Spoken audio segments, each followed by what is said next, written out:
Coucou, je voulais vous parler de la peine de cœur, de la rupture amoureuse aujourd'hui.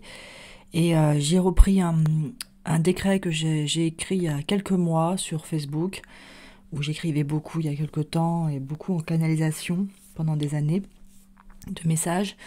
Et là, j'avais écrit un message au sujet de la peine de cœur, la rupture amoureuse, et comment survivre à ça et récupérer sa puissance d'amour.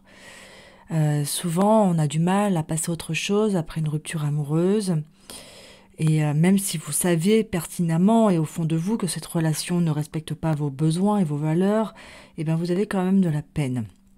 La peine est normale, hein, je ne dis pas qu'il ne faut pas en avoir, mais voilà, l'idée c'est de comprendre pourquoi aussi, qu'est-ce qui se passe derrière en énergétique, hein, que c'est mon travail.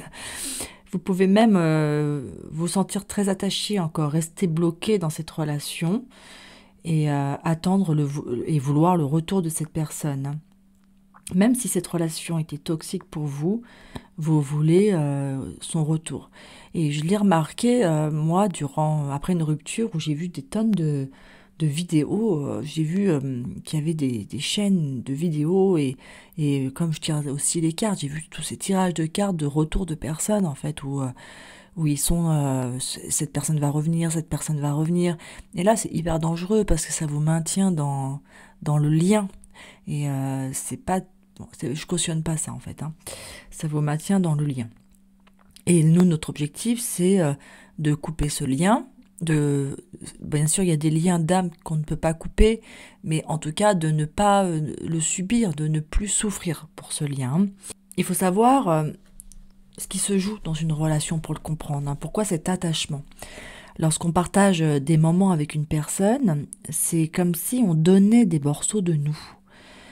Surtout si ça se passe mal, on peut attendre une réparation de la personne qui vous a fait souffrir. C'est pas forcément de l'amour. La plupart du temps, vous restez attaché à des souvenirs ou à un potentiel ou à une vision ou à une projection de ce que vous auriez pu imaginer avec cette personne. Et on peut le comparer presque au syndrome de Stockholm, où vous attendez que la personne qui vous a fait du mal répare le mal qu'elle vous a fait. Et vous ne savez pas pourquoi vous restez attaché, hein. Au fond de vous, vous sentez qu'il y a un truc qui ne va pas, mais vous restez attaché. En fait, vous avez investi dans la relation, et ce que vous avez investi, c'est de l'énergie aussi. Il y a du temps, vous avez donné de l'amour, mais donner, c'est donner, hein. Personne ne vous a forcé à le donner. Si vous donniez de l'amour en espérant que l'autre vous en donne en retour, on n'est plus dans le donner. On est dans du business, du marchandage. Je te donne, mais il faut que tu me donnes en retour. Tu vois, là, et là, tu peux pas être triste de ne pas recevoir. Ou tu donnes vraiment de l'amour, et à ce moment-là, l'autre, s'il n'est pas capable de donner ou quoi que ce soit, bah, c'est ok. Toi, tu as donné parce que ça te faisait plaisir. Et en donnant, tu recevais aussi, hein. Il faudra qu'on développe cette notion aussi. Mais là, on est plutôt sur un autre sujet. Donc pour oublier une personne, pas vraiment oublier, mais pour ne plus souffrir, hein, de son absence, entre guillemets, ça nécessite le retour à soi, retrouver l'amour de soi avant tout. Souvent, on projette sur l'autre, on donne de l'amour, et toutes les pensées qu'on a en pensant à l'autre, finalement, si toutes ces pensées et sous toute cette énergie, on se le donnait pour une fois. Et si on se donnait pour une fois toutes ces pensées d'amour qu'on donne aux autres, et si on se le donnait à nous pour une fois? Lorsqu'une personne sort de votre vie, peu importe les raisons, il faut savoir qu'elle porte en elle un morceau de vous. C'est donc ultra important pour guérir votre cœur de faire des rapatriements de vos fragments de cœur et de les remettre dans votre cœur et de consolider à nouveau en vous, dans votre corps. Vous avez comme dispersé des morceaux de votre cœur à droite, à gauche. Vous avez donné des bouts de votre cœur à droite, à gauche, à des personnes qui en ont fait ce qu'ils en ont fait, hein. Peut-être ça a été souffrant, et donc votre cœur est brisé, mais c'est à vous de le réparer. N'attendez pas que quelqu'un d'autre le répare.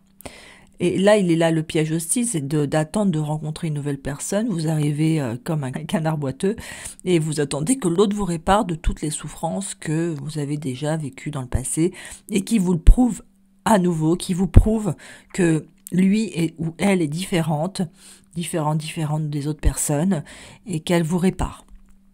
Non, si tu rentres dans une relation, où t'es propre, t'es nettoyé, t'es guéri, t'es prêt à aimer, ton cœur est consolidé, ton cœur est guéri.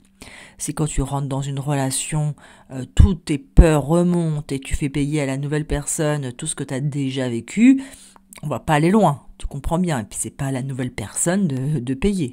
Tu repars dans une nouvelle relation quand tu es prêt. N'attends pas à l'autre de réparer toutes les blessures que tu as déjà vécues. Donc évidemment aussi, donc pour faire ça, il faut accorder le pardon à toutes ces personnes que vous avez rencontrées dans votre vie, et se pardonner également à soi-même, parce que bien sûr, souvent, vous avez tendance à reprocher aux autres et croire que tout vient de la faute des autres, mais vous avez aussi votre part de responsabilité, c'est important de le souligner. Donc en récupérant vos fragments de cœur, vous retrouverez vos énergies à l'intérieur de vous.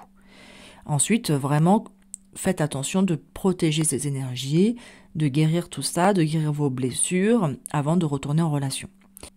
De toute manière, une fois que vous avez guéri vos blessures, vous serez prêt à nouveau à rencontrer quelqu'un et ça se manifestera au bon moment.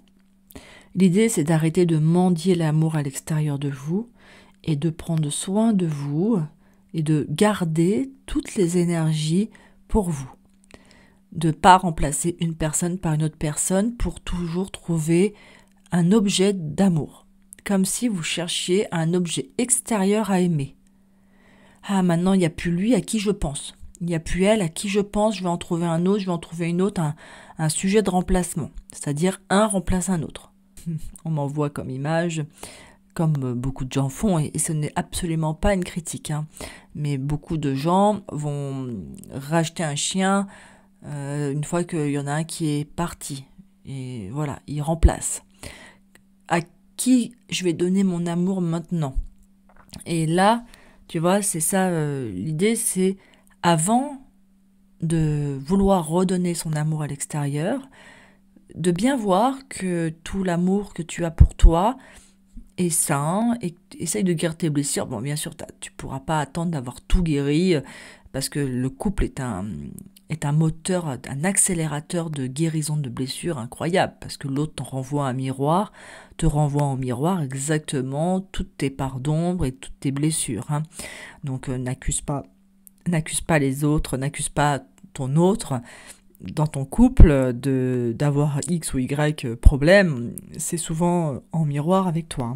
Donc voilà, donc moi j'avais fait un petit décret hyper court pour pouvoir vous aider comme un rituel. Un rituel, c'est hyper important, ça permet d'ancrer les choses dans la matière. Et voilà, pour pouvoir vous aider à faire ce rapatriement de vos morceaux de cœur que vous avez dispersés à droite et à gauche. Voilà, c'est des décrets. J'écris pas mal de décrets comme ça, et c'était le centre de la méthode Indigo, aujourd'hui la méthode Berry, où on faisait des décrets comme ça, personnalisés, et les personnes se libéraient en direct dans un groupe pour pouvoir se déposer devant d'autres personnes et se déposer et dire au monde entier, regardez-moi maintenant, j'ai compris ça et maintenant ça, j'en veux plus. Moi, Peggy, au nom de mon libre arbitre et de ma présence divine, je souhaite en ce jour récupérer tous les fragments de mon cœur que j'ai laissés à... Là, tu mets toutes les personnes de Pierre, Paul, Jacques de ta vie. Que ces morceaux reviennent en mon centre et consolident ici et maintenant mon cœur. Je demande à ce que mon énergie d'amour soit à nouveau pure et puissante. Je demande la transmutation de toutes énergies de basse vibration comme la colère, la tristesse, le manque, la peine, l'incompréhension. Je transmute ces énergies en lumière d'amour véritable. Je romps ici et maintenant tous les liens, les contrats d'âme, les vœux et promesses qui m'attachent encore à cette personne, d'ici ou d'ailleurs, pour mon bien et celui de tous. Je suis à nouveau en cet instant régénéré dans mon cœur qui s'ouvre à l'amour sous toutes ses formes. Je peux maintenant attirer à moi la personne qui me correspond le mieux en l'instant. C'est mon nouveau choix, en accord avec mon moi supérieur et au plan divin. Qu'il en soit ainsi, il en est ainsi. Voilà. Donc ça, c'est un petit décret de libération. N'hésitez pas, vous pouvez très bien faire le bonhomme allumette avant, brûler la feuille avec vos noms. Voilà, tu fais une petite purification par le feu, tu allumes des bougies. Fais un rituel. Pourquoi un rituel? Parce que ça marque quelque chose et il y aura un avant et un après. Voilà, je vous souhaite une bonne libération amoureuse, une bonne régénération de votre cœur et rapatriement des morceaux que vous avez donnés à droite et à gauche. Effectivement, ça marche si vous y croyez, c'est comme tout, ce en quoi tu crois devient une réalité, une vérité. Si tu n'y crois pas, ça ne marche pas et c'est ok, ne le fais même pas à ce moment-là. C'est où tu portes l'intention et ce que tu regardes devient vrai. Je vous embrasse et à bientôt. Merci, au revoir.